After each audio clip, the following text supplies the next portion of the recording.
Good morning. Thanks for joining me. I'm Alene. I'm a jewelry designer and I have my studio here in Arizona.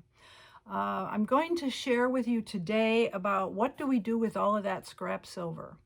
And I'd appreciate it if you enjoy the content, that you put a like on the video and follow me. I guess that helps with all kinds of stuff. Plus, I will be doing a lot more videos on specifically gemstones and some of their history, myths, etc.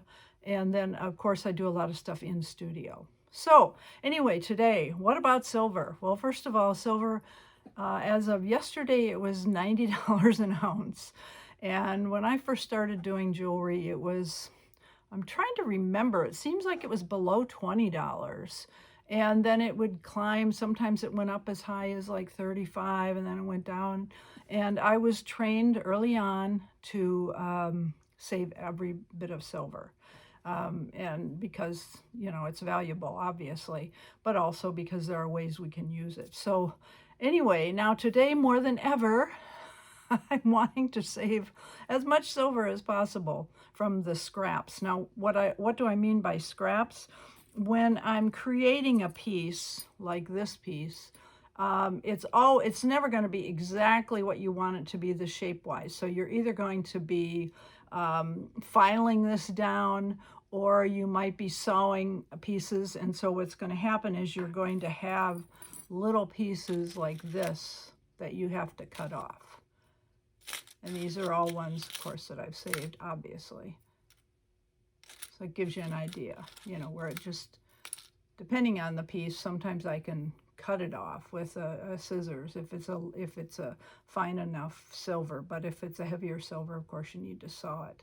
So that's what you have left. So what do you do with that? First of all, you can, there are ways you can melt it down and build it into different things. I have not played with that part of it.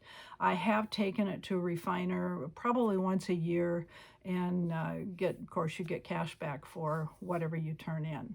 So this year it'll be fun because at $90 an ounce, I'll be getting some money back.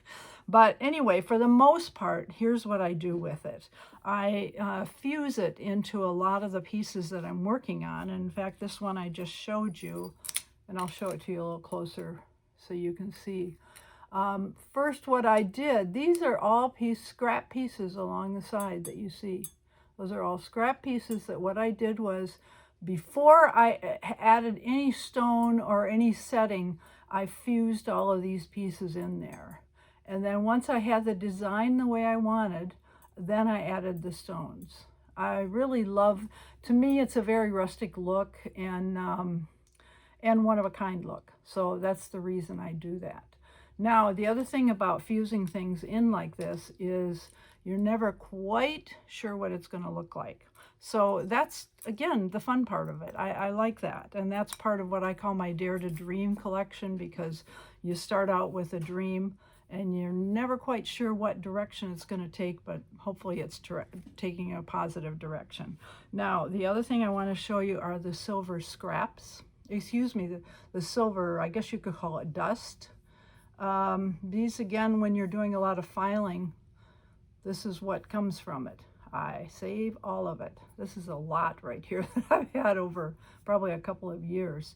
And what I will do with that, and the piece that you saw there has some of that fused in. It's hard to tell on that one. I'm going to show you on a different piece here.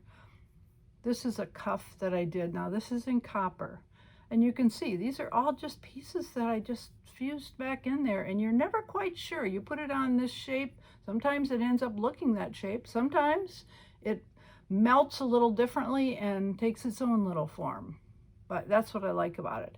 And this has a lot of that silver dust in there too. You can see kind of it just kind of sparkles. So that's one of the ways I do it. The other thing is when you're having doing chains, for example, the chain that was on this piece that you see here, this is what I normally put on all of my pendants, is this kind of a piece. So what happens is when you're at the end of making the link that you, and I don't make the link, I actually purchase those links, but they're done in sterling silver. So you're always going to have little tiny pieces left. Like here's, whoops, dropped it.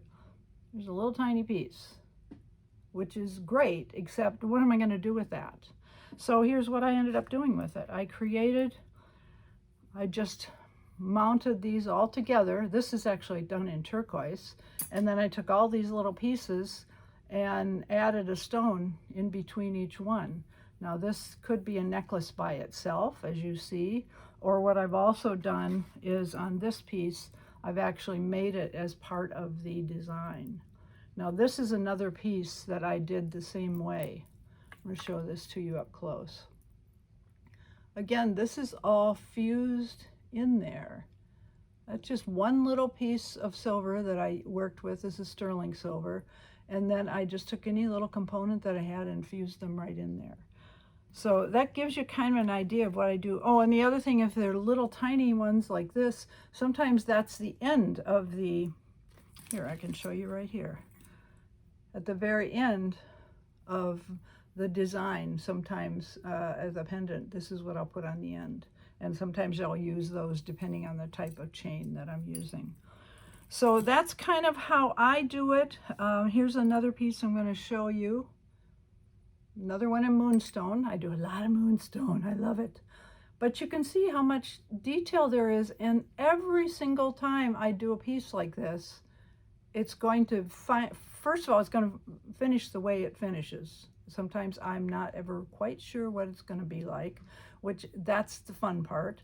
And the other thing is they're all beautiful and they're all one of a kind. So I love doing work like that. Anyway, thank you so much for joining me.